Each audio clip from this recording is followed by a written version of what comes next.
Bismillahirrahmanirrahim. Assalamualaikum warahmatullahi wabarakatuh. Bismillah, alhamdulillah, wassalatu wassalamu ala rasulillah. Selamat datang kembali di channel saya ini.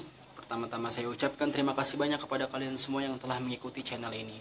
Jangan lupa di like, di subscribe, dan juga disebarkan ke banyak orang jika kalian merasakan ada ilmu bermanfaat pada video yang saya buat ini.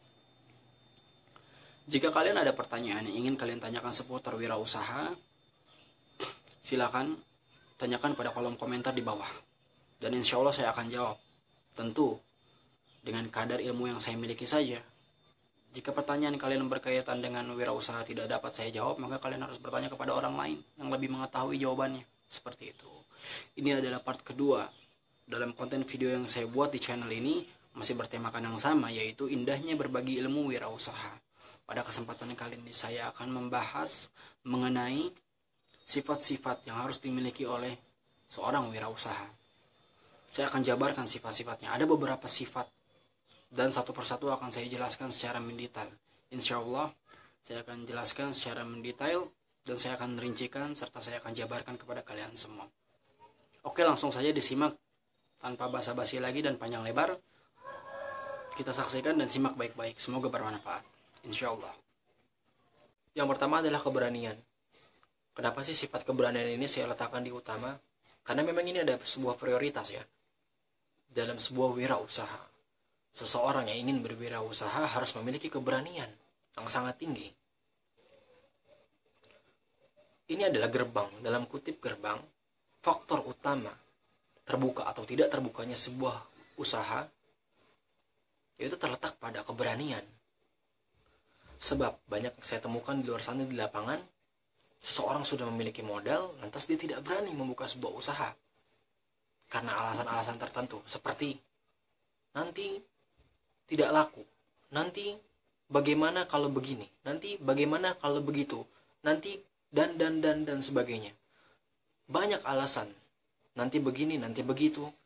Itu yang membuat mereka takut, sehingga tidak terbukalah usaha, dikarenakan ketidakberanian pada dirinya untuk membuka sebuah usaha. Maka dari itu, yang paling utama, seorang wirausaha itu harus memiliki keberanian terlebih dahulu sebelum dia membuka sebuah usaha. Jika dia berpikir nanti tidak laku, nanti begini, nanti begitu, itu urusan nanti. Yang paling utama adalah dia harus memiliki keberanian dulu sehingga usaha tersebut sudah terbuka. Seperti itu, sudah berjalan. Lantas jika dia terus-menerus takut, tidak akan terbuka usaha tersebut. Maka dari itu, keberanian yang paling diutamakan, diprioritaskan dalam berwirausaha. Yang kedua adalah tekad yang bulat. Dalam kutip keyakinan. Seseorang harus memiliki tekad yang bulat, keyakinan pada hatinya, pada jiwa dan raganya, bahwa dia ingin membuka sebuah usaha, bahwa dia ingin berwirausaha, bahwa dia ingin berjualan, bahwa dia ingin berniaga. Itu yang harus dimiliki. Dia tidak peduli omongan orang lain. Pada saat ada orang berbicara, jangan buka usaha itu, buka usaha ini aja. Atau orang berbicara, jangan buka usaha ini, buka usaha itu aja. Tidak. Jawab dalam hati, atau jawab dengan tegas kepada orang tersebut. Tidak, tekad saya sudah bulat. Saya sudah yakin, dengan seyakin-yakinnya bahwa saya ingin membuka usaha ini. Kamu urusin saja diri kamu sendiri. Tidak usah urusin usaha saya. Seperti itu. Sifat yang ketiga yang harus dimiliki oleh seseorang adalah rasa percaya diri. Sifat ini sangat penting bagi seseorang yang ingin memulai sebuah usaha. Banyak saya temukan orang di luar sana tidak memiliki rasa percaya diri. Alasannya simpel dan sederhana. Menurut saya konyol alasan ini ya. Alasan ini mereka lontarkan kepada saya. Mereka bilang seperti ini, bahwa rasa percaya diri pada diri mereka tidak keluar disebabkan karena modal pada usahanya sangatlah kecil. Ini tentu saya sangat bingung ya dengan orang seperti ini. Aneh. Tentu aneh sekali jalan pikiran orang seperti ini.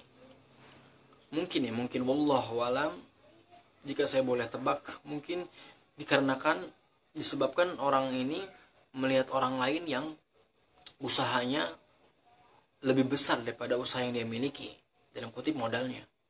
Tentu ini salah. Nah, mungkin diantara kalian ada yang bertanya, bagaimana sih cara membangkitkan, menimbulkan rasa percaya diri terhadap usaha yang kita jalankan? Simple dan sederhana caranya dari saya pribadi, coba kalian terapkan. seperti ini. Jika modal usaha kalian 100.000, maka jangan melihat orang lain yang modal usahanya 150.000, tapi lihat orang lain yang modal usahanya lebih kecil daripada kalian, seperti 50.000. Itu sekedar contoh agar kalian mudah memahaminya. Dengan begitu, kalian akan termotivasi melihat yang di bawah. Jangan melihat yang di atas kalian, tentu itu akan gak jelas nanti.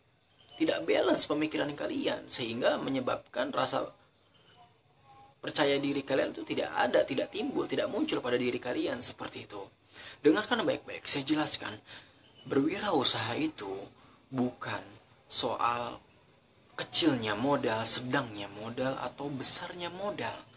Inti daripada inti sebuah wirausaha adalah mendapatkan sebuah keuntungan. Dan dengan keuntungan tersebut, kamu bisa gunakan untuk memenuhi kebutuhan pokok dalam lini kehidupan kamu, dalam roda kehidupan kamu yang sedang kamu jalankan, untuk menafkahi keluarga kamu, untuk melengkapi kebutuhannya, kebutuhan pokok yang harus terpenuhi seperti kebutuhan primer, sekunder, dan tersier. Apa sih kebutuhan primer? Yang paling utama itu adalah kebutuhan primer, yaitu sandang, pangan, dan papan. Pakaian, makanan, minuman, dan juga tempat tinggal. Yang kedua adalah kebutuhan pensuplai. Ini adalah pendorong yang harus disatupadukan dengan kebutuhan primer, yaitu kebutuhan sekunder. Apa sih kebutuhan sekunder itu? Kebutuhan sekunder itu adalah, saya ringkas, yang intinya isi dalam rumah. Terus yang ketiga adalah kebutuhan tersier. Ini adalah kebutuhan mewah, lengkap. Ini tidak wajib, namun jika ada yang menginginkan untuk memenuhi kebutuhan tersier pada lini kehidupannya, silahkan. Tapi saya sarankan bagi yang mampu saja. Yang tidak mampu jangan memaksakan. Jika memaksakan akhirnya apa? Membuat diri susah dan terbukalah pintu hutang. Yaitu kebutuhan tersier adalah seperti motor, mobil, dan lainnya yang mewah-mewah. Jadi seperti itu. Jadi ikuti saran saya yang tadi.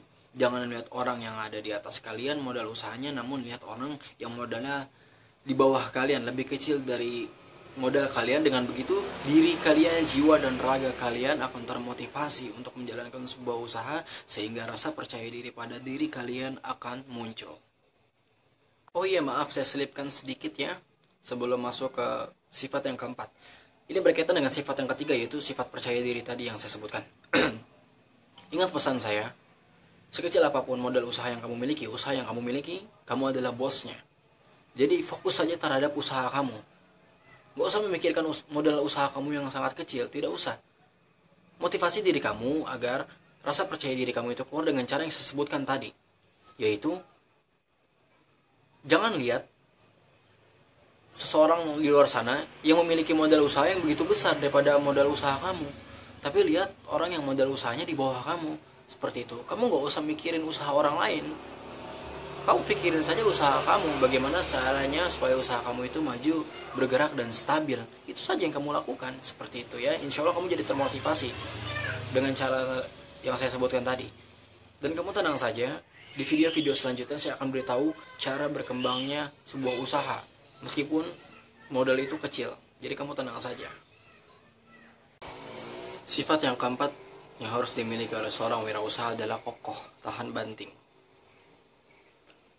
Sifat ini sangat penting juga bagi seorang wirausahawan. Maksud saya seperti ini, banyak orang di luar sana berwirausaha namun dia tidak memiliki sifat ini. Tidak memiliki sifat tahan banting serta kokoh pada dirinya. Hujan sedikit, dia berhenti. Atau libur, atau stop sementara, atau ada hujatan dari orang lain di luar sana, kritik dan saran serta masukan, dia berhenti, merenung, libur, atau mungkin stop total usahanya. Atau mungkin sakit sedikit seperti flu, batuk, pilek, atau panas sedikit. Panas yang tidak begitu panas, yang dimana tubuh kita masih bisa bergerak, dia sudah berhenti, libur, tidur. Ini wirausahawan seperti ini payah menurut saya pribadi. Tidak akan maju, tidak akan berkembang usahanya tersebut. Sebab dia lemah.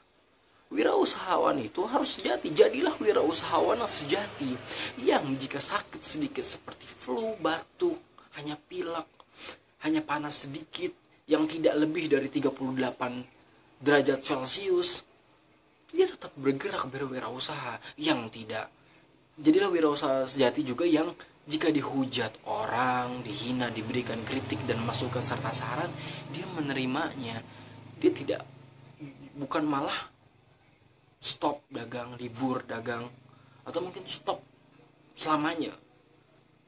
Dan juga jadilah wirausahawan sejati yang jika hujan dia tuh tidak berhenti libur dikarenakan hujan. Ini semua bukan alasan seperti itu. Lain halnya, wa na'udzubillah, semoga kita terhindar dari ini semua, seperti cacat fisik, mata buta, tangan patah, kaki patah. Itu stop, baru masuk akal. Itu alasan yang berbobot. Dan memang mau nggak mau harus stop seperti itu. Itu ada alasan tertentu, dan itu alasan tertentu. Cuma itu aja. Seperti itu. Kalau cuma sakit sedikit, batuk, pilek, flu, atau hujan, atau cuma dikritik, dihina, dihujat orang lain terus berhenti, ini aneh. Usaha kalian tidak akan berkembang, tidak akan maju, percaya sama saya. Maka dari itu pesan saya, jadilah wirausahawan sejati yang kokoh, lagi tahan banting. Seperti itu. Mungkin contoh, kalian akan bertanya, terus bagaimana sih mas kalau usaha kita ini berkaitan dengan turun hujan ya, yang saya sebutkan tadi. Salah satu yang saya sebutkan tadi, mas bagaimana sih kalau kita usahanya menggelar saja, berkontraksi langsung dengan langit tanpa ada atap, hanya menggelar doang menggunakan sebuah alas dagangan kita. Maka saran dari saya, jawaban dari saya, gunakan otak kalian. Allah itu memberikan kita otak untuk berpikir supaya cerdas. Lihat, misalkan usaha kita berkontak langsung dengan langit. Lantas langit tersebut Allah turunkan hujan, sehingga dengan hujan itu akan membasahi dagangan kita. Kita pikir pakai otak kita, gunakan pakai otak kita bagaimana caranya supaya kita tidak kehujanan dan dagangan kita tidak terkena hujan. Berarti apa yang diharuskan? Pasang terpal atau tutupin dagangannya dengan sebuah plastik, sebuah wadah yang benar-benar bisa mengantisipasi dari percikan air hujan. Dan kalian pakai jas hujan. Seperti itu, simpel kan? Intinya disesuaikan dengan keadaan. Jadi kalian harus benar-benar menggunakan otak kalian dalam berwirausaha, bukan cuma sekedar teori saja pada saat di lapangan. Seperti itu. Jadi saran saya itu yang keempat ya, jadilah wirausaha yang kokoh, lagi tahan banting. Baik, ini adalah sifat yang terakhir yang harus dimiliki oleh seorang wirausaha. Sifat ini adalah lemah lembut. Bersikap lemah lembutlah kepada semua pelanggan kita. Termasuk orang-orang yang belum menjadi pelanggan kita, yang dia hanya baru menanyakan harga saja di tempat usaha kita, maka kita jawab dengan perkataan yang lemah serta lembut, dan juga tebarkan senyuman tentunya, agar dia merasakan bahwa kita ini adalah seorang wirausaha yang penuh dengan kelemahan dan kelembutan. Seperti itu. Baiklah, mungkin cukup sampai di sini saja pembahasan kali ini pada tema indahnya berbagi ilmu wirausaha. Tentu masih banyak pembahasan-pembahasan lainnya di video-video selanjutnya akan saya jelaskan secara detail. Semuanya berkaitan dengan wirausaha. Untuk video yang selanjutnya setelah ini akan saya bahas mengenai prinsip-prinsip yang harus dimiliki oleh seorang wirausaha. Semoga bermanfaat bagi kita semua dan terutama bagi diri saya dan keluarga saya. Jangan lupa aktifkan lonceng juga ya, jika kalian benar-benar ingin mengikuti channel ini, agar kalian dapat diberitahukan oleh pihak YouTube bahwa saya telah mengupload video baru, video yang selanjutnya, maksud saya. Jangan lupa di like, subscribe, dan disebarkan ya, di share. Dan jika ada pertanyaan yang ingin dipertanyakan seputar wirausaha, silahkan tanyakan pada kolom komentar di bawah ya. Insya Allah saya akan jawab sesuai dengan kadar ilmu saya. Mungkin sampai sini saja, dan ini adalah pesan saya yang terakhir kepada kalian semua sebelum penutupan video, yaitu ingat pesan saya, sekecil apapun usaha yang kamu miliki, tetap kamu adalah bosnya. Assalamualaikum warahmatullahi wabarakatuh.